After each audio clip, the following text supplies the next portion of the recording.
นะโมตัสสะภะคะวะโตขอนอบน้อมแด่พระผู้มีพระภาคเจ้าพระองค์นั้นอะระหะโตซึ่งเป็นผู้ไกลจากกิเลสสัมมาสัมพุทธัสสะตรัสรู้ชอบได้โดยพระองค์เองขออนุโมทนาขอความสุขความสวัสดีในธรรมจงมีแด่ท่านผู้ฟังทุกท่านในวันนี้ขอนำเสนอหลายเรื่องด้วยกันเริ่มต้นด้วยการพูดถึงเรื่องประเพณีเป็นสิ่งที่ทุกคนยึดถือแต่การยึดถือประเพณีนั้นมีทั้งข้อดีมีทั้งข้อเสียข้อดีก็มีเยอะก็คือเป็นที่ยึดเหนี่ยวทางจิตใจทำให้ชุมชนมีความรักมีความสามัคคีกันแต่ว่าในความสามัคคีในความรักและเป็นเครื่องยึดเหนี่ยวนั้นบางครั้งก็ทำให้เสียหายที่เสียหายนั้นไม่ใช่อะไรหมายถึงว่า เป็นการยึดถือประเพณีเกินไปไม่ได้ยึดถือหลักของความจริงและหลักของความถูกต้องเวลามีคนมาถามว่าทำไมต้องทำอย่างนี้ก็จะได้รับคำตอบว่าตามประเพณีนิยมซึ่งถ้ามนุษย์เมื่อมีการพัฒนาแล้วสิ่งต่างๆมันเป็นกฎของอนิจจังเป็นสิ่งที่ไม่แน่นอนเราควรจะรับความเป็นจริงว่าอะไรที่เราจะเปลี่ยนแปลงไปได้ก็เปลี่ยนแปลงไปแต่ทั้งนี้ทั้งนั้นก็ไม่ได้ตามกระแสของสมัยใหม่ว่าสมัยใหม่เปลี่ยนแปลงไปแล้วสิ่งเหล่านี้ก็ต้องเปลี่ยนแปลงไปด้วยบางคนสมัยก่อนลูกเคารพพ่อแม่เคารพครูบาอาจารย์แต่พอมาถึงสมัยนี้สิ่งเหล่านี้ได้เลือนหายไปบ้างเนื่องจากว่าถือตามกระแสของความทันสมัยอะไรก็ตามที่มันเป็นสิ่งที่มีประโยชน์ในประโยชน์ของมันนั้นก็แฝงด้วยโทษอยู่เหมือนกันบางทีก็ไร้สาระไปเลยก็มีแต่เราก็เป็นคนไทยนี่เป็นคนที่เกรงใจกันเวลาที่เรานำเสนอสิ่งใหม่ๆคนที่เขาเป็นคนเก่าเป็นคนที่นับถืออะไรแล้วไม่คลายก็ต้องมีปากมีเสียงกันท่านทั้งหลายจะสังเกตเห็นว่าเวลาที่มีคนมาพูดซึ่งประกอบไปด้วยเหตุด้วยผลน่ะแต่ก็ถูกต่อต้านแบบว่าอย่างนี้แตะไม่ได้มันก็เลยไม่เปลี่ยนแปลงแทนที่มันจะเปลี่ยนแปลงไปตามกระแสนี้หมายถึงกระแสทั้งดีทั้งไม่ดีด้วยถ้ากระแสมันดีทำให้สิ่งต่างๆที่มันขาดตกบกพร่องหรือว่ามันไม่ค่อยมีเหตุผลเลยแต่ว่าพูดอย่างเดียวก็คือตามประเพณีเท่านั้นถ้ามาถามเหตุผลก็ไม่ได้ บอกไม่ได้อีกถึงบอกได้ก็บอกไม่ครบบอกว่าคนเก่าแก่เขาสร้างไว้อันนี้ผู้พูดก็ไม่ได้แย้งนะว่าประเพณีนั้นเป็นสิ่งที่ดีก็เห็นด้วยประเพณีโดยเฉพาะอย่างยิ่งในแถบล้านนาประเทศของเราเนี่ย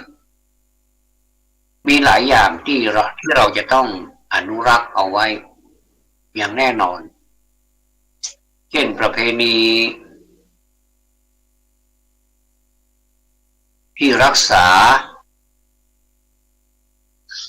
เครื่องดนตรีพื้นเมืองดนตรีที่ประกอบไปด้วยสิ่งต่างๆที่ประกอบขึ้นในท้องถิ่นมีชื่อแตกต่างกันไปเวลาบรรเลงแล้วมันเพราะและมันสื่อถึงความหมายสื่อถึงจิตใจของผู้บรรเลงด้วยแต่ละชิ้นที่นำมาบรรเลงนั้นทำให้มีความเข้าถึงจิตใจทำให้เพราะทำให้เกิดจินตนาการที่มีผลทางด้านจิตใจทำให้จิตใจฟื้นฟูหรือว่าฟื้นฟูจิตใจที่มันห่อเหี่ยวที่มันไม่แจ่มใสได้เพราะมันสื่อได้อย่างนี้จึงมีการนิยมเล่นดนตรีพื้นเมืองเดี๋ยวนี้ดนตรีนี่มีหลายชนิดแล้วก็แต่ละคนนั้นบางคนก็เล่นได้หลายอย่างบางทีในวงนั้นก็เล่นได้ทุกอย่างเลยนี่คือภูมิปัญญาของคนพื้นเมืองทำให้เป็นการสื่อแล้วก็เป็นการแก้เหงาดนตรีที่ว่านี้บรรเลงได้ทั้งในงานที่เป็นมงคลที่ถือว่าเป็นมงคลทั่วไปไม่ว่าจะเป็นงานขึ้นบ้านใหม่งานสมโภชพระพุทธรูปถวายพระพุทธรูปไว้ในพระพุทธศาสนาก็จะมีดนตรีมาบรรเลงบางทีก็มีดนตรีอย่างอื่นเข้าไปผสมด้วยแต่ก็ยืนพื้นก็คือดนตรีพื้นเมือง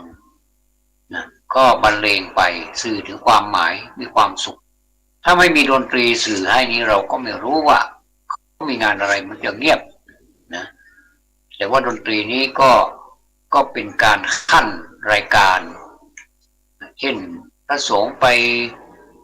สวดมนต์ที่เรียกว่าสวดมนต์ตันสวดมนต์อบรมสวดมนต์สมโภชนะไม่ใช่อบรมสวดมนต์สมโภชพระพุทธรูปซึ่งมีผู้มีจิตศรัทธาเนี่ยจะทำการถวายพระพุทธรูปซึ่งการถวายพระพุทธรูปนั้นเป็นเรื่องที่ไม่ง่ายนักสำหรับคนที่จะเป็นเจ้าภาพในการถวายซึ่งในเชียงใหม่ของเรานี้ก็มีอยู่เนืองๆเรามักจะเห็นการสมโภชเป็นงานใหญ่พอสมควร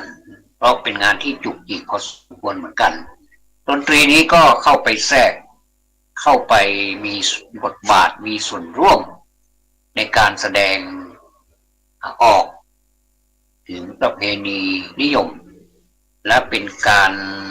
ให้งานนั้นสมบูรณ์ยิ่งขึ้นดนตรีจึงมี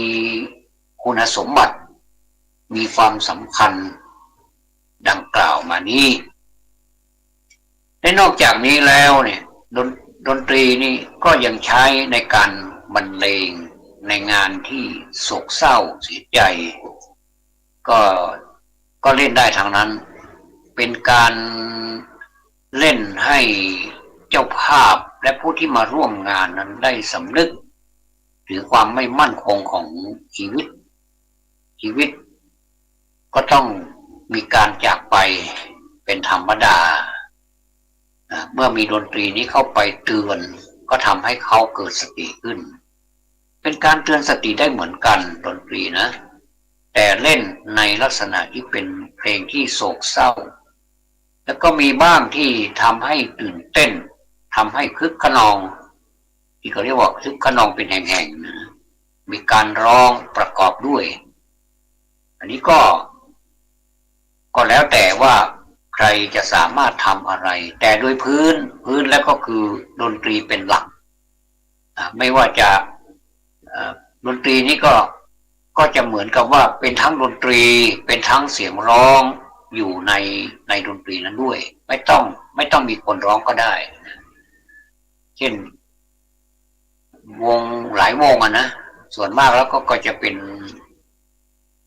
จะมีครบชุดแล้วก็ใช้เสียงดนตรีนั่นแหละเป็นเสียงร้องแล้วบางวงก็มีลวดลายเป็นการแสดงที่อาศัยความชำนาญหรือว่าอาศัยเขาเรียกว่าความพิเศษของการแสดงเขาเรียกว่าแสดงออกซึ่งความพิเศษจะมีการเรียกว่าใส่จังหวะเข้าไปด้วยแล้วก็เต้นด้วยอะไรด้วยทำให้การฟังดนตรีนั้นมีอรรถรสมากขึ้นอันนี้ก็มีอยู่หลายวงเหมือนกันที่แสดงความสามารถเขาเรียกว่าความสามารถเฉพาะตัวนะความสามารถเฉพาะตัวนี่เมื่อเราพูดถึงดนตรีเนี่ยเมื่อมีประโยชน์ถึงป่านนี้เนี่ยเราก็ไม่ต้องไปยกเลิกหลายคนบอกว่าดนตรีมันเป็นดนตรีแบบล้าสมัยก็ใช่ล้าสมัยแต่ฟังแล้วมันมีความสุขมันก็ไม่ล้าสมัยฟังแล้วถึงแม้ว่ามันจะเป็นของเก่าแต่ว่ามันมีคุณค่าทางจิตใจมีคุณค่าทำให้อารมณ์เราดีทำให้อารมณ์ที่เราขุ่นเนี่ยมันดีก็เลยมีชมรมมีสมาคมมีอะไรเกิดขึ้นมาเพื่อเป็นการอนุรักษ์ไว้ซึ่งดนตรีการอนุรักษ์นี้ไม่ใช่ของที่มันทำง่ายเพราะว่ากว่าที่จะหาบุคคลที่มีความรักในเสียงดนตรีและก็เล่นได้ด้วยเนี่ยมาร่วมกันมาประสานกันเนี่ยให้เป็นเสียงถ้าสมมติว่ามันมีสิ่งเดียวมันก็ไม่สนุกมันจะต้องมีหลายๆเสียงประสานกันมันถึงจะเกิดรสชาติทำให้ฟังแล้วเกิดความซึ้งเกิดร้องไห้ก็ได้เกิดหัวเราะก็ได้เกิดความคึกคะนองต่างๆที่ว่าคึกคะนองนี้หมายความว่าเกิดความรู้สึกตื่นเต้นเกิดความรู้สึกใจฟูทำให้เกิดความสุขอย่างบอกไม่ถูกดนตรีเนี่ยใครได้ยินแล้วเสียงดนตรีนี่เป็นเหมือนเพื่อนเป็นเหมือนกัลยาณมิตรที่ไม่ทำร้ายใครเพราะฉะนั้นนี่ในจังหวัดเชียงใหม่ของเรานี่ก็มีชมรมอย่างจะพูดถึงชมรมนะชมรมหนึ่งชมรมนี้เป็นชมรมเท่าที่รู้มานะยังไม่ค่อยรู้ว่าเป็นชมรมที่เกิดมาแล้วก่อตั้งขึ้นมาเมื่อไหร่นะก่อตั้งที่ไหนแต่รู้เพียงแต่ว่าก่อตั้งขึ้นมาภายใต้ชื่อว่าคำว่าชมรมผู้รักดนตรีไทยเชียงใหม่ชมรมผู้รักดนตรีไทยเชียงใหม่ถ้าเป็นภาษาที่พูดกันกับคนเมืองเราก็ว่าชมรมผู้รักนี่หมายถึงอนุรักษ์นะหมายถึงรักษาชมรมผู้รักดนตรีไทยเชียงใหม่นะก็คือดนตรีนั่นแหละนะแต่ว่าคนโบราณท่านพูดว่าดนตรีแต่เมื่อเราแปลจากไทยมาเป็นภาษาเมืองแล้วเราจะว่าไปตามภาษาไทยก็ได้ชมรมผู้รักดนตรีไทยเชียงใหม่ก็ได้แต่ว่าอันนี้เขียนเป็นภาษาล้านนาเขียนเป็นภาษาเมืองก็ว่าไปตามอักษรที่ปรากฏแต่ถ้าจะว่าอย่างนั้นมันก็ได้อย่างที่เขียนเป็นภาษาไทยก็ได้ ชมรมนี้ดูเหมือนว่าทันตแพทย์หญิงนิพาพันธ์โอศิริพันธ์คือคุณหมอแอดซึ่งเป็นทันตแพทย์ที่มีอารมณ์สุนทรีย์มีอารมณ์ดีมีอารมณ์ดีพูดจาเปิดเผยแล้วก็จริงใจมีความสนุกสนานบันเทิงอยู่ตลอดเวลาหัวเราะอยู่ตลอดเวลาท่านก็เป็นทราบว่าท่านเป็นประธานบอกว่าเป็นประธานนี่ก็ไม่เก่งอะไรมากนักหรอกแต่เป็นเพียงแต่ผู้ประสานเป็นผู้ประสานงานแต่ความจริงแล้วท่านเก่งนะท่านเก่งหลายอย่างเลยนะซึ่งการเก่งนี่มันก็ไม่ใช่ว่าเก่งมาเลยแต่ในอดีตแต่ว่า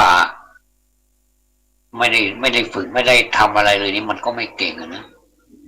จะต้องฝึกจะต้องเรียนจนได้นะผลสุดท้ายมาก็ได้จริงๆทำให้เกิดชมรมนี้ขึ้นทันตแพทย์หญิงนี่เคยรับราชการตลอดอายุการรับราชการก็เป็นมาตามด้วยความราบรื่นบ้างไม่ราบรื่นบ้างนะแต่ว่าก็ผ่านพ้นมาด้วยดีจนในขณะนี้ท่านได้มาเป็นเจ้าของคลินิกทันตกรรมชื่อว่าทันตกรรมพรเทวาซึ่งผู้ที่ใช้บริการนี้จะรู้ดีว่าพรเทวานี่อยู่ที่ไหนก็อยู่ที่เลขที่82/1หมู่2ถนน7 ยอดตำบลช้างเผือกอำเภอเมืองจังหวัดเชียงใหม่นี่แหละ แล้วก็ไปง่ายอยู่ใกล้ๆกับวัด7 ยอดนะอันนี้ก็ยกเป็นตัวบุคคลตัวอย่างนะว่าเป็นผู้รักดนตรีจนเป็นที่มาของคำว่าชมรมผู้รักดนตรีไทยเชียงใหม่คุณหมอนี่เป็นผู้ที่สนใจในธรรมแล้วก็เป็นแอดมินของพระคุณเจ้าซึ่งได้ขยายใจความนะได้ขยายใจความลงในสื่อโซเชียลซึ่งท่านมีความชำนาญก็ไปสู่ประชาชนทำให้เกิดประโยชน์ทำให้เกิดประโยชน์คือผู้ที่ถ่ายทอดเนี่ยนะถ้าถ่ายทอดแล้วเนี่ยไม่มีคนนำไปขยายต่อเนี่ยมันก็คงจะไปไม่ไกลเป็นการขยายสืบต่อไปและโดยเฉพาะอย่างยิ่งในโลกของความเจริญเนี่ยมันทำให้หลากหลายอาชีพหลากหลายคนหลากหลายสถานที่เนี่ยสามารถขยับขยายไปได้ไกลเป็นวงกว้างทำให้ธรรมะนี้เดินทางไปโดยที่ว่าไม่ต้องใช้เวลามากเพียงแต่ใช้เทคโนโลยีนี้เขาช่วยก็แพร่กระจายไปสิ่งเหล่านี้ก็เป็นสิ่งที่ดีก็อนุโมทนาด้วยนะว่ามันก็ยากเหมือนกันที่จะมีคนมาทำสิ่งเหล่านี้เพราะว่ามันจะต้องประกอบไปด้วยคุณสมบัติก็คือต้องชอบเป็นผู้เป็นคนที่ชอบเอื้อเฟื้อเผื่อแผ่นะเอื้อเฟื้อเผื่อแผ่เมื่อรับมาแล้วนี่ก็อดไม่ได้ที่จะเอาของดีเนี่ยไปให้คนอื่นนะซึ่งธรรมะที่พระคุณเจ้าหรือหลวงพ่อก็ตามพระอาจารย์อะไรก็ตามที่ถ่ายทอดมาเนี่ยมันเป็นของดีบางครั้งเราก็คงจะคิดว่ามันเป็นของที่คนสมัยนี้ไม่ค่อยชอบฟังกันนักทำไมเหรอก็จะอ้างว่าไม่ค่อยมีเวลาเศรษฐกิจปืดเคืองและจะมีเวลาอะไรไปสนใจฟังธรรมะอีกเป็นการเข้าใจผิดนะอย่างใหญ่หลวงเลยนะเป็นการเข้าใจผิดอย่างใหญ่หลวงเลยเนื่องจากว่า ยิ่งที่เรามีปัญหาทางปากทางท้องเศรษฐกิจเนี่ยมันจะต้องยิ่งเข้าหาธรรมะเพราะว่าธรรมะนี่เป็นเครื่องดับความทุกข์เป็นเหมือนน้ำเยอะด้วยนะน้ำที่สามารถดับไฟได้ไฟเนี่ยเวลามันไหม้มาเนี่ยเราไม่สามารถที่จะไปใช้อะไรมันดับมันนะนอกจากน้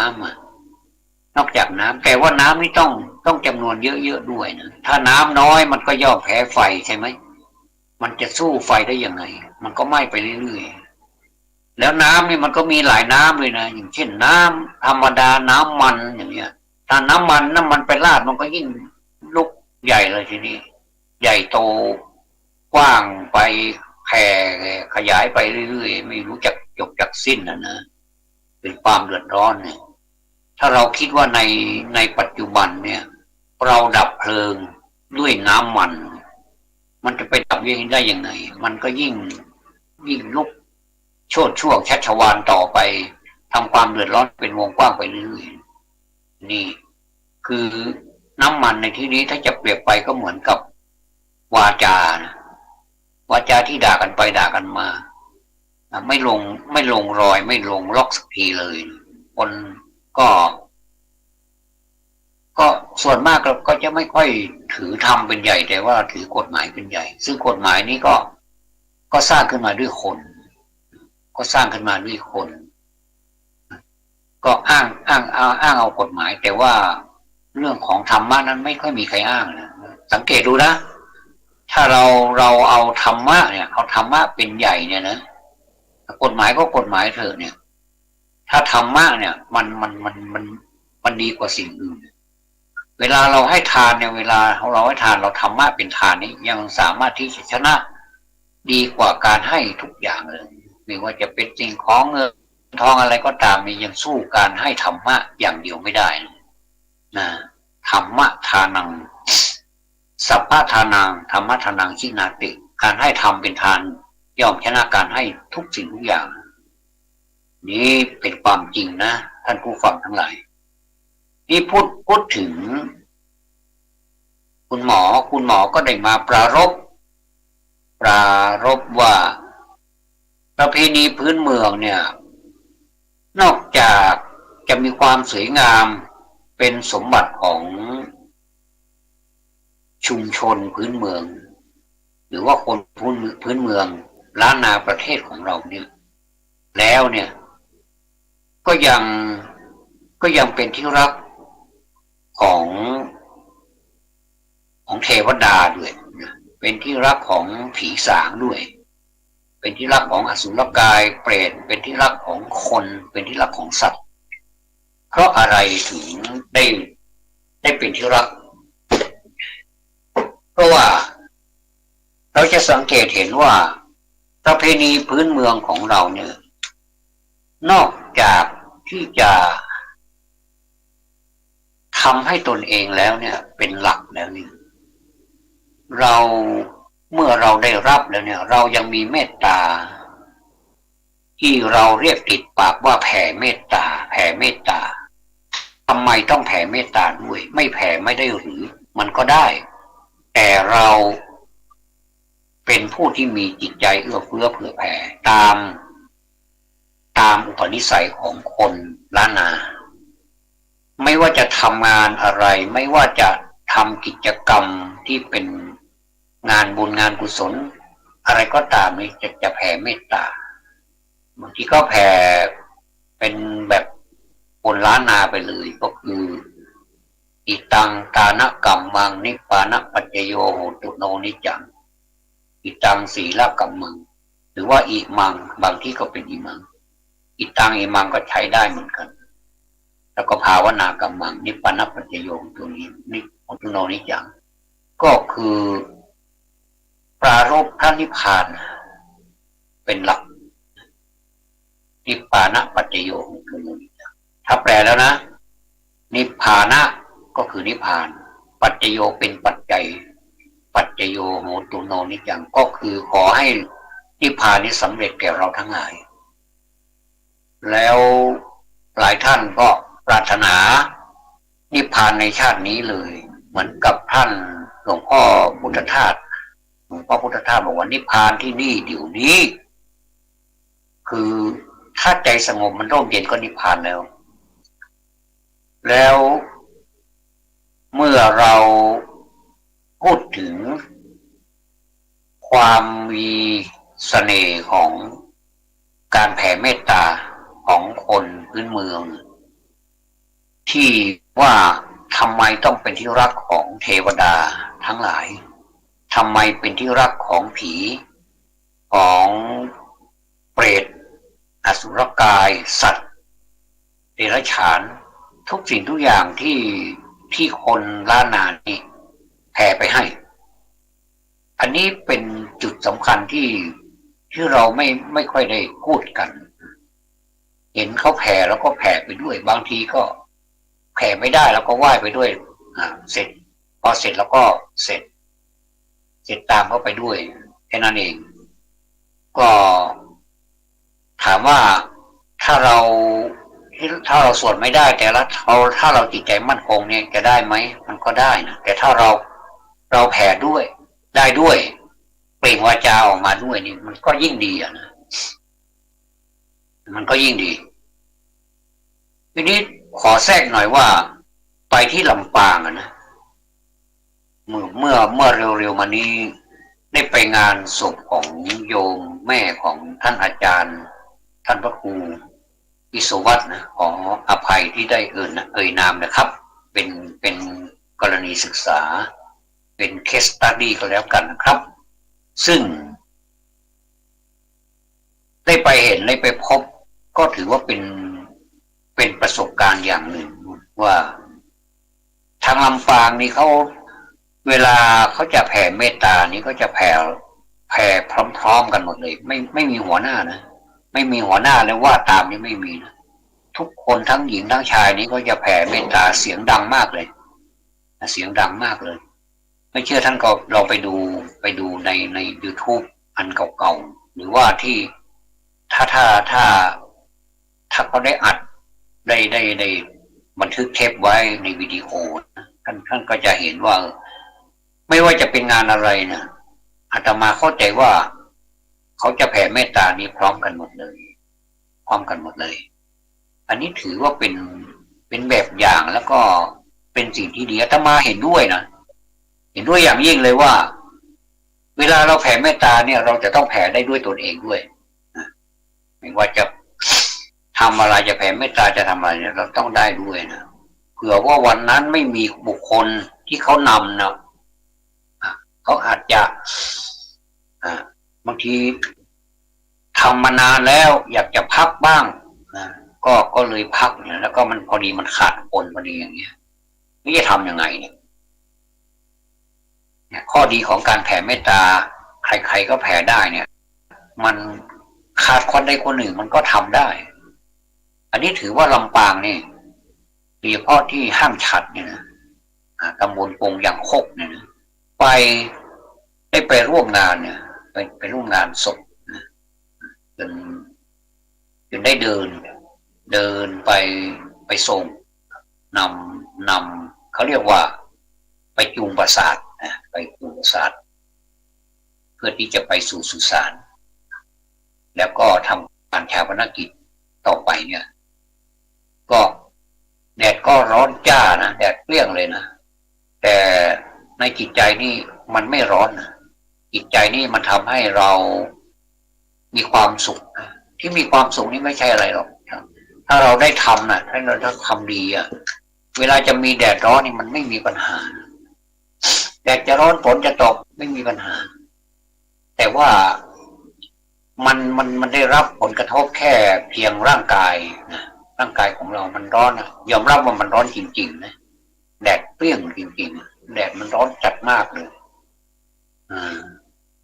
ภาษาล้านนาว่ามันฮ้อนลงหว่างนะฮ้อนลงหว่างฮ้อนบุดปัดแบบม่วนเนี่ยพอไปถึงที่ป่าช้าแล้วเนี่ยนะพอป่าช้าก็มีต้นไม้เยอะนะทำให้ร่มเย็นความร้อนต่างๆก็คลายแล้วก็เข้าสู่บรรยากาศของการที่จะเป็นวาระสุดท้ายของคุณแม่ โยมแม่ซึ่งทุกคนที่อยู่ในนั้นก็ก็มีความเศร้าหมองเป็นธรรมดาว่าคนคนหนึ่งจากไปเนี่ย มันก็ต่อไปนี้เราจะไม่เห็นท่านแล้วอย่างเนี้ยนะความคิดมันก็เลยเกิดอาการเศร้าแต่ว่าคุณแม่ท่านก็ครองชีวิตมานานแล้วด้วยมันก็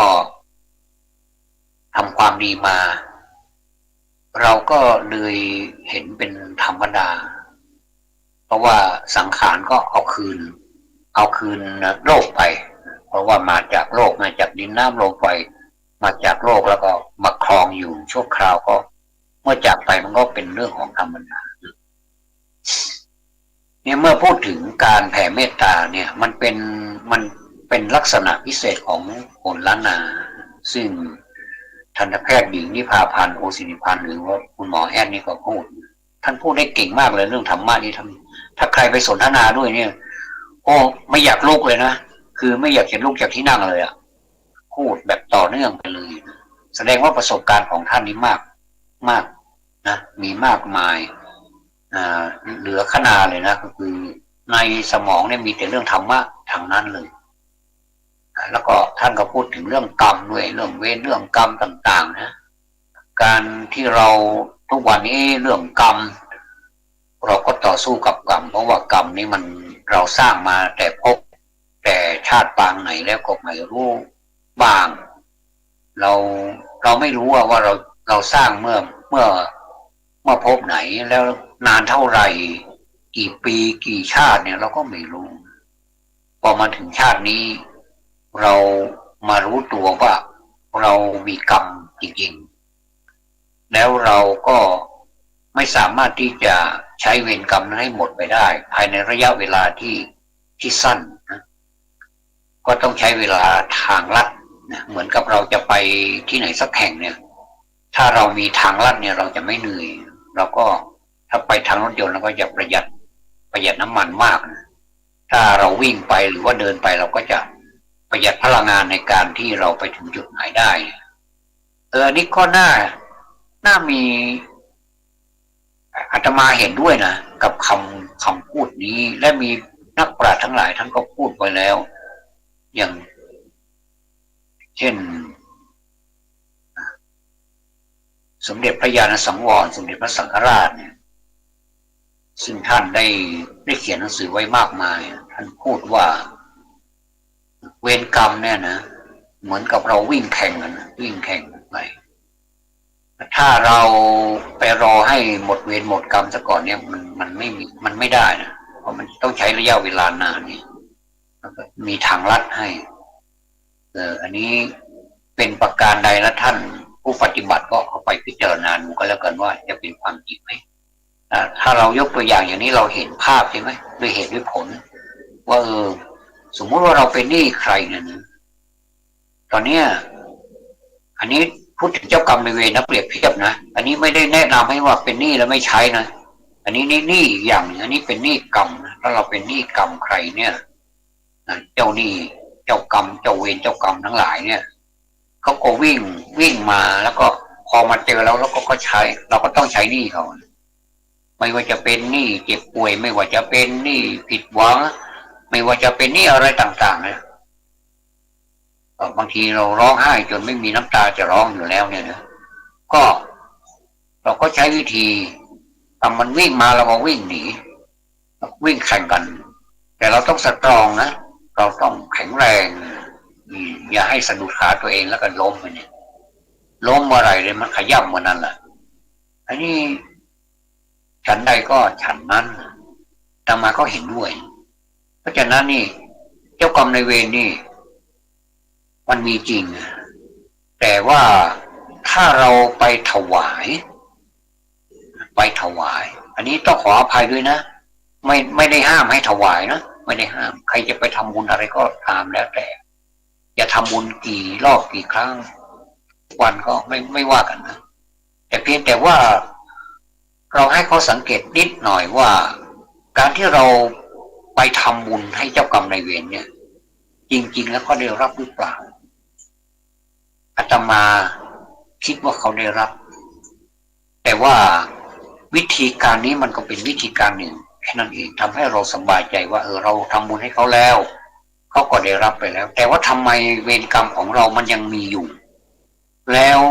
บางครั้งมันทวีความรุนแรงหนักขึ้นอีกเหมือนเสมือนหนึ่งว่าเรานี่ทำไมมีเวรกรรมเยอะเหลือเกินมันก็แน่นอนละเพราะเราไม่รู้ว่าเราทำมากี่ชาติทำมากี่ครั้งแล้วเราไปทำอะไรมาบ้างเนี่ยเราไม่รู้ดังนั้นธรรมะเนี่ยอย่าไปคิดว่ามันเป็นสิ่งที่ไร้ค่าอย่าไปคิดว่ามันอยู่ไกลตัวเราไม่สามารถที่จะปฏิบัติได้ถามคุณหมอดูสิว่าธรรมะนี่มีประโยชน์ต่อคุณหมออย่างไรบ้างคุณหมอจะพูดแบบไม่ต้องรีรอเลยว่ามีประโยชน์มากทำให้จิตใจที่มันขุ่นมัวเนี่ยพอคิดถึงธรรมะปฏิบัติธรรมะทุกวันคุณหมอปฏิบัติธรรมะทุกวันนะตั้งแต่ตื่นมาตอนเช้าเลยท่านก็ปฏิบัติธรรมะจนทั้งวันเนี่ยท่านปฏิบัติธรรมะเลยนะก็พูดแล้วท่านพูดแล้วเราก็อนุโมทนาด้วยว่าต้องอย่างนี้สิชาวพุทธต้องปฏิบัติธรรมเป็นประจำทุกวันไม่ใช่ว่าเสาร์อาทิตย์ค่อยทำนะนอกนั้นนะมันไม่ใช่เวลาที่จะทำมันเป็นเวลาที่เราไปทำงานปฏิบัติเวลาทำงานก็ปฏิบัติเวลากินข้าวเวลานอนเวลาตื่นมาตอนเช้าเวลาพูดเวลาคิดเวลาทำต้องเป็นปฏิบัติธรรมทั้งนั้นเลยอันนี้เราต้องยกให้คุณหมอเลยนะว่าคุณหมอนี่ท่านเก่งถ้าใครมีโอกาสนะลองไปสนทนาด้วยนะท่านจะรู้สึกมีความสบายใจนะไม่เชื่อก็ไปดูไปถามดูถามอะไรก็ได้ถ้าคุณหมอตอบได้คุณหมอส่วนมากคุณหมอตอบได้หมดเลยเพราะว่าปฏิบัติธรรมมานานก็เลยตอบได้เพราะฉะนั้นนี่เมื่อกี้พูดค้างไว้ว่าเวลาที่ทำบุญเนี่ยยะถาให้ผีสัพพีให้คนเนี่ยก็มันก็ใช่ถ้าแปลก็แปลตามนั้นจริงๆพอขึ้นยะถาวาริวหาเนี่ยท่อนแรกเนี่ยก็จะเป็นให้เปรตให้คนอื่นว่างั้นเถอะให้สัตว์อื่นนะแต่ว่าพอมาท่อนหลังนี่นะอิจฉิตังปฏิตังตุหังนี่ให้ตัวเองอันนี้ความปรารถนาของท่านมีอย่างไรให้ท่านนี่สำเร็จอย่างที่ท่านปรารถนาเหมือนพระจันทร์วันเพ็ญฉะนั้นนี่นะเหมือนน้ำที่เต็มแล้วอย่างนั้นนะอิจิตังปฏิตังตุมหังอิปเมวัสมิชตุสเพปูเรนตุจงเต็มสังกปาจันโทวันนรโสยันสังกปาก็คือความดำริคือความคิดต่างๆที่เราคิดอยากจะได้อยากจะมีมันจะเต็มอันนี้คือแปลชั้นหลังแต่แปลชั้นแรกนั่นก็คือให้บุคคลอื่นให้สัตว์อื่นเช่นเปรตเป็นต้นเปรตไม่เปรตก็ขึ้นมาก็เปตานางแล้วนะเปรตทั้งหลายนะเปตานางอันนี้แสดงว่าเราเริ่มจะเข้าใจว่าแม้เป็นคำที่พระสงฆ์ให้พรมันก็มีความหมายอยู่ในตัวสัพพีก็มีความหมายอยู่ในตัวไม่ว่าเพราะว่าตุสัพพมังคลังก็มีความหมายอยู่ในตัวถ้าเราแปลนะแปลแล้วมันแม้กระทั่งอรหังสัมมาสวากขาโตสุปฏิปันโนก็มีความหมายอยู่ในตัวหมดเลยถ้าเราแปลเนี่ยโอ้โหมันจะมีความสุขจะสนุกมากเลยนะแต่อาศัยเวลาหน่อยแต่ถ้าทำทุกวันนะเดี๋ยวแปลได้นะไม่ว่าจะเป็นคำอาราธนาศีลอาราธนาธรรมอาราธนาพระปริตหรือว่าอาราธนาสวดมนต์จะได้เลยจะได้หมดเลยเพราะว่าเราทำทุกวันสัพเพกาเมจะรูเปนี่ก็ได้เชิญเทวดาตอนนี้พูดถึงเชิญเทวดานี่ก็ได้มีโอกาสได้ไปพบกัลยาณมิตรซึ่งเป็นผู้ที่มีจิตใจเอื้อเฟื้ออีกครอบครัวหนึ่งมีจิตใจเป็นจิตอาสาซึ่งทั้งสองท่านนะเป็นเหมือนเรือจ้างเป็นเหมือนเรือจ้างพูดถึงเรือจ้างก็น้อยใจนะ บางทีไม่ใช่บางทีอาตมาเองเนี่ยส่วนตัวไม่อยากจะพูดถึงเรือจ้างก็คือเหมือนกับว่าคุณค่าของผู้ที่ทำงานด้านนี้เนี่ยมันจะลดน้อยลงไปแต่คนที่ถูกกล่าวนะก็จะไม่ว่าอะไรว่าเรือจ้างก็เรือจ้างไม่เป็นไรแต่เรือจ้างเนี่ยมันมีเป็นเรือจ้างที่สำคัญมากมีนัยยะสำคัญมากนะอย่างอาตมาได้ศึกษาอัตชีวประวัติของทั้งสองท่านเนี่ยซึ่งทั้งสองท่านนี้ได้เกษียณอายุราชการแล้วนะท่านเขียนหน้าแรกเลยนะหน้าแรกจากปกแล้วก็เปิดไปอีกหน้าหนึ่งเนี่ยว่าเรือจ้างลำหนึ่งส่งนักเรียนเล็กๆจนถึงฝั่งเป็นนักเรียนรุ่นใหญ่เรือจ้างลำหนึ่งส่งนักเรียนรุ่นใหญ่ได้รับปริญญาและมีงานทำเรือสองลำบริษัทเดียวกันหัวใจเดียวกันมันซึ้งนะดูแล้วมันเหมือนกับถ้าดูผ่านๆนะมันไม่ได้คิดอะไรเนี่ยมันก็ไม่เก็ตเรียกว่าไม่ได้นึกอะไรไม่ได้คิดอะไรอ่านแล้วก็สนุกผ่านตาไปอย่างนั้นแต่อาตมาดูแล้วอันนี้แค่ห้าบรรทัดเนี่ยนะแค่ห้าบรรทัดที่อ่านมาเนี่ยนะมีความสำคัญมากเป็นความสำคัญที่เกี่ยวกับความเป็นอยู่ของประเทศด้วยถ้าหากว่าเรือจ้างที่เขาว่าเป็นเรือจ้างนะแต่เป็นเรือจ้างเป็นลำพิเศษไม่ใช่เรือรับจ้างถึงจ้างก็ไม่รับตังค์อย่างเงี้ยนะก็ถ้าจะพูดไปถึงจะมีเงินค่าตอบแทนอะไรก็ตามเนี่ยแต่ว่าแรงกายแรงใจที่เรือจ้างเนี่ยทำไปเนี่ยมันคุ้มค่าบางทีมันมากกว่ารายได้ที่ได้รับมาก็เป็นนั้นว่าเป็นการเอื้อเฟื้อต่อกันก็แล้วกันแต่ว่าเรือจ้างนี้บอก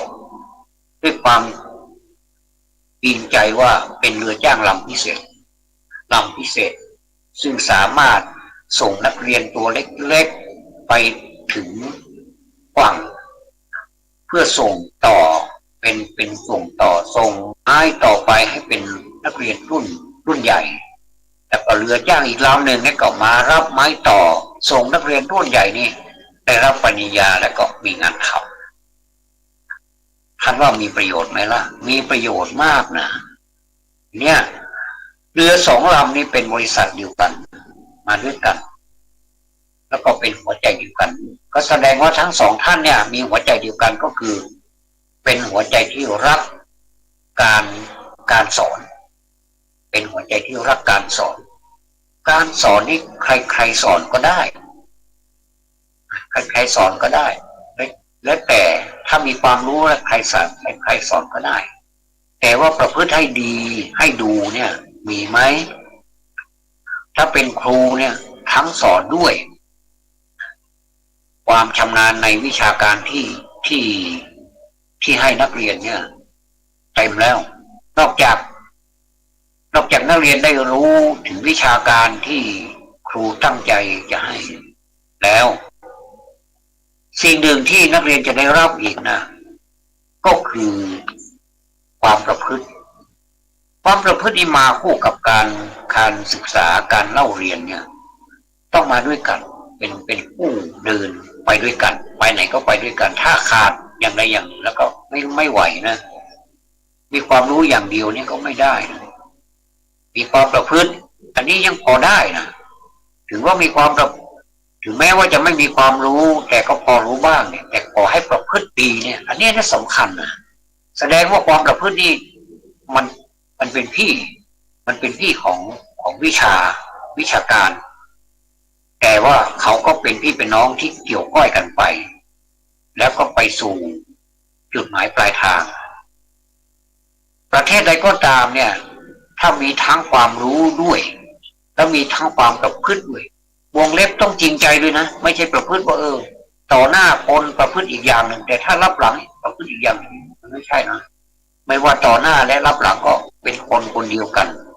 นะเป็นคนคนเดียวกันอันนี้เรื่องราวในหนังสือเนี่ยเป็นหนังสือชื่อว่า60 ปีของเรือจ้าง2 ลำแค่เราเปิดมาแค่หน้าปกหนังสือนี้เราก็รู้แล้วว่าโอ้แสดงว่าหนังสือนี้น่าอ่านมากอาตมาก็ไปอ่านแบบว่าอ่านคร่าวๆก่อนนะนี่ต้องอ่าน2 ครั้งเพราะว่าจะมีคำที่มันแตกต่างกับหนังสือทั่วๆไปเนี่ยก็คือมันจะมีภาค 1มีภาค 1กีรติภาค 2ประนิธานภาค 3พิจยานสาระ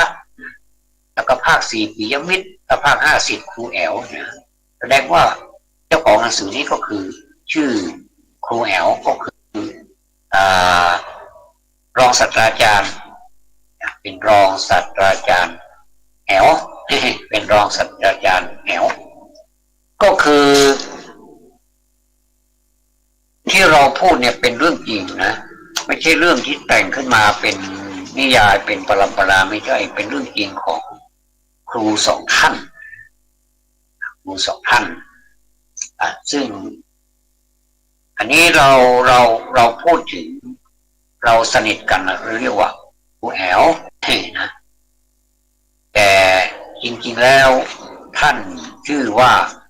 รองศาสตราจารย์ดร.ยุวดีพีรพรพิสารนะ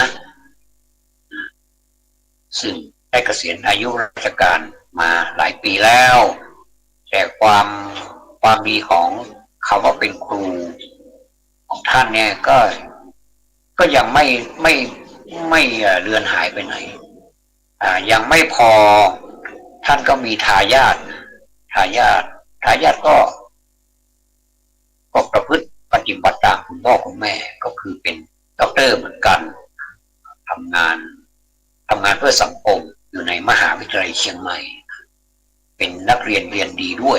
ไปเรียนจบจากต่างประเทศมาด้วยคุณแม่ก็จบจากต่างประเทศคุณพ่อก็เป็นข้าราชการคนหนึ่งที่มีความมุ่งมั่นในการที่จะให้คนที่ได้เรียนเนี่ยเรียนจริงๆนะไม่ใช่เรียนอย่างเดียวนะมันต้องปฏิบัติประพฤติได้ด้วยใครทำอะไรที่ไม่ถูกไม่ต้องนี่คุณพ่อจะลงไปจัดการเลยว่างั้นเมื่อก่อนนี้โอ้โหนะตอนที่เป็นครูหนุ่มๆท่านก็แบบให้เห็นเลยให้เห็นจัดว่าต้องทำอย่างนี้ลงมือทำแล้วต้องทำให้สำเร็จอย่างนี้อันนี้จะบอกคร่าวๆไปก่อนนะว่ารองศาสตราจารย์ดร.ยุวดีท่านจบปริญญาเอกนะที่ประเทศออสเตรียนะไม่ใช่ออสเตรเลียออสเตรียนะคือใช้เวลาเรียนนี้ท่านพูดว่าใช้เวลาเรียนนี้ราว 5-6 ปีเนื่องจากว่าวิจัยในเมืองไทยแล้วไปพบอาจารย์ที่ปรึกษา3 เดือนในแต่ละปีปัญหานี้ก็เลยเกิดมากมายก็เลยใช้เวลาทั้งเรียนไปด้วยแล้วก็วิจัยไปด้วยซึ่งก็เป็นธรรมดาต้องใช้เวลานะแล้วก็อีกท่านหนึ่งซึ่งเป็นอาจารย์ผู้ชายก็คืออาจารย์รังสรรค์ปีละพรพิสารรองผู้อำนวยการโรงเรียนดอยสะเก็ดวิทยาคมอำเภอดอยสะเก็ดจังหวัดเชียงใหม่ท่านก็สำเร็จการศึกษาระดับปริญญาตรีสาขาวิชาพละศึกษาจากมหาวิทยาลัยศรีนครินทรวิโรธพละศึกษากรุงเทพและแถมด้วยปริญญาโทสาขาวิทยาศาสตร์สิ่งแวดล้อมจากมหาวิทยาลัยเกษตรศาสตร์นะเริ่มเข้ารับราชการเมื่อวันที่21 กรกฎาคม 2521แล้วก็พศ21นะครั้งแรกจริงๆก็โรงเรียนสายน้ำผึ้งเขตพระโขนงกรุงเทพมหานครและส่วนรองศาสตราจารย์ดร.ยุวดีพีรพรพิสารนี่ เป็นอาจารย์ประจำภาควิชาชีววิทยาคณะวิทยาศาสตร์มหาวิทยาลัยเชียงใหม่มีบุตร3 คนด้วยกันก็คือเด็กหญิงปัทมานพีรพรพิสารเสียชีวิตตั้งแต่อายุ2 ขวบเสร็จแล้วก็ตอนนั้นมีลูกสาวอีก2 ลูกสาวนะก็คือในอดีตนางสาวสุภมนพีรพรพิสารแต่ในปัจจุบันนี้ดร.สุภมนพีรพรพิสารนะขณะที่เขียน60 ปีของเรือจ้าง2 ลำนี่แสดงว่าดร.สุภมนนี่ยังชื่อนางสาวสุภมนพีรพรพิสารขณะศึกษาต่อที่ฝรั่งเศสนะจนจบปริญญาเอกแล้วก็ลูกสาวอีกคนหนึ่งก็คือนางสาวชยามนพีรพรพิสารสำเร็จการศึกษาระดับปริญญาตรีจากคณะมนุษยศาสตร์มหาวิทยาลัยเชียงใหม่โอ้อ่านไปแล้วนี่ขออนุญาตอาจารย์ทั้ง2 ท่านครอบครัวพีรพรพิสารด้วยนะที่เอาชีวประวัติมาอ่านเนี่ยก็เป็นการทำให้คนอื่นท่านอื่นที่ได้จุดประกายว่าในประเทศไทยของเรานี่ยังมีคนดีๆอยู่อีกมากที่เราจะคบหาที่เราจะสมาคมเป็นกัลยาณมิตรเนี่ยมีเยอะท่านอย่าไปน้อยใจนะว่าในประเทศไทยนี้เราไม่มีคนดีนะมีเพียงแต่ว่าเรายังไม่เจอกันเท่านั้นเองถ้าเราเจอแล้วเราจะมีความสุขมันจะเจออะไรก็ตามนะถ้าเราเจอกัลยาณมิตรเนี่ยเราจะมีความสุขมันเปรียบไปเหมือนกับเราเป็นครอบครัวเดียวกันเป็นเมื่อตอนต้นเนี่ยอาตมาก็พูดถึงแพทย์หญิงนิพาพันธ์โอศิริพันธ์นี่ก็เหมือนกับเป็นกัลยาณมิตรก็คือคบกันไม่นานก็สนิทกันแล้วเนี่ยเหมือนกับเป็นคนในครอบครัวเดียวกันเนี่ยเอาถือว่าเอาประเทศไทยนี่เป็นคนครอบครัวเดียวกันก็แล้วกันเราอย่าไปทะเลาะเบาะแว้งกันเลยดีกว่ามีอะไรก็ค่อยพูดค่อยจากันด้วยเหตุผลแต่ถ้ามันเหตุผลแล้วมันถูกต้องเราก็ต้องยอมรับนะไม่ใช่ว่าเหตุผลก็ถูกต้องแล้วก็ทำเป็นเฉยนี่มันก็ไม่ใช่มันก็ต้องยอมรับนะคนเรานี่มันมีทั้งแพ้มีทั้งชนะอย่าให้มันชนะอย่างเดียวมันก็ไม่ได้อย่าให้แพ้อย่างเดียวมันก็เกินไปนะมันก็ต้องมีผัดกันบ้างแพ้บ้างชนะบ้างแต่ที่สำคัญที่สุดเนี่ยพระพุทธเจ้านี่ท่านไม่ได้สอนให้แพ้ด้วยกำลังหรือว่าชนะด้วยกำลังท่านสอนให้ชนะตนเองเนี่ยด้วยกำลังของจิตของเราเองเนี่ยนะจิตภายในของเราเนี่ยให้ชนะตนเองว่าเวลาจะโกรธอย่าโกรธนะเนี่ยเราก็ไปห้ามมันไว้เนี่ยเวลาจะหลงเวลาจะโลภเนี่ยเราก็ไปเตือนมันไว้เนี่ยเขาเรียกว่าชนะตนเองแล้วมันได้ผลหรือเปล่าได้ผลนะถ้าเราทำบ่อยๆได้ผลนะถึงแม้ว่าตอนแรกๆนี่มันต่อต้านกันเหลือเกินเนี่ยว่าอย่าโลภนะมันก็ยังโลภอยู่อย่าโกรธนะไม่ได้นี่ท่านหน้าแดงขึ้นมาแล้วก็เป็นเรื่องเลยนะมีอะไรใกล้มือนี้ก็อย่าได้ไว้ใจก็แล้วกันอันนี้คืออำนาจของความโกรธนะและอย่าหลงนะอย่างเงี้ยมันก็หลงอยู่ใหม่ๆก็จะเป็นแบบนี้ท่านทั้งหลายมนุษย์นะก็เกิดจากฝึกเพราะว่าถ้าเราไม่ได้ฝึกเนี่ยมันยิ่งซ้ำร้ายกว่าเก่านะมันต้องมีการฝึกกันด้วยนะถ้าเราไม่ฝึกแล้วปล่อยเลยตามเลยไปอย่างนี้มันประเทศเราก็จะลำบากแล้วก็การพัฒนาก็ยากนะถ้าเรามีธรรมะในกำกับเข้าไปด้วยเนี่ยโอ้โหมันจะไวมากเลยนะมันต้องยอมกันแล้วก็ชนะใจตนเองด้วยเป็นใหญ่คือถึงแม้ว่าเราเนี่ยเป็นนายตนเองอย่าไปเข้าใจว่านายตนเองนี่หมายถึงว่าใครคนอื่นจะมาเป็นนายเราไม่ได้นี่มันไม่ใช่นายตนเองนี่หมายถึงว่าชนะใจตนเองนั่นแหละพุทธเจ้านะอัตตาหาเวชิตังไสยโยท่านตรัสไว้นะการชนะใจตนเองนั่นแหละดีที่สุดแล้วนะการชนะนี่เพราะฉะนั้นจิตใจของคนเราเนี่ยนะไม่ว่าจะเป็นใครก็ตามนะที่อาตมาได้นำมาเป็นตัวอย่างนำมายกตัวอย่างให้ท่านทั้งหลายฟังเนี่ยเดี๋ยวก่อนหนังสือนี้ยังอ่านไม่หมดก็ต้องอ่านไปเรื่อยๆแล้วก็สนุกดีนะเพลิดเพลินดีเป็นตัวอย่างที่ดีเป็นกำลังใจดีแล้วเราเนี่ยก็จะไปเรียนเนี่ย ราะว่าชีวิตของคนเรานี่ต้องเรียนตลอดชีวิตนะต้องเรียนตลอดชีวิตไม่ว่าจะเรียนตรงๆหรือว่าเรียนด้วยประสบการณ์มันก็เป็นการเรียนอะไรนะเอาทั้งวิชาการทั้งประสบการณ์ไปด้วยกันนะก็คนเรานี่ถ้าถือว่าเป็นการเรียนนี่เป็นเรื่องสนุกนะโอ้มันก็สนุกแต่บางคนก็บอกว่าเรียนไปทำไมมันก็แค่นั้นก็นั่นเป็นเรื่องของเขาจะสนุกแบบฉบับของเขาแต่แบบฉบับของเราเนี่ยนะใครที่ชอบการเรียนเนี่ยนะมันจะสนุกเหมือนกับคนที่นั่งอยู่ในห้องสมุดเนี่ยนั่งได้ยังไงได้ทั้งวันนะคือ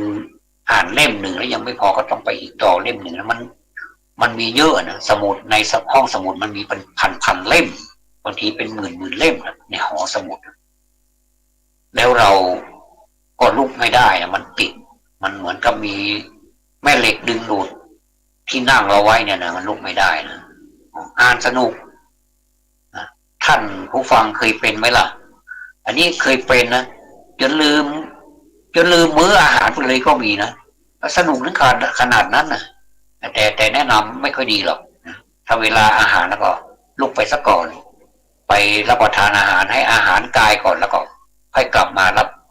อาหารใจอาหารตาเพราะว่าตาเนี่ยนะเราดูไปแล้วเนี่ยมันจะทำให้เกิดอาหารใจด้วยวันนี้พูดถึงชมรมผู้รักดนตรีไทยเชียงใหม่และก็เรื่องของประเพณีพื้นเมืองธรรมดา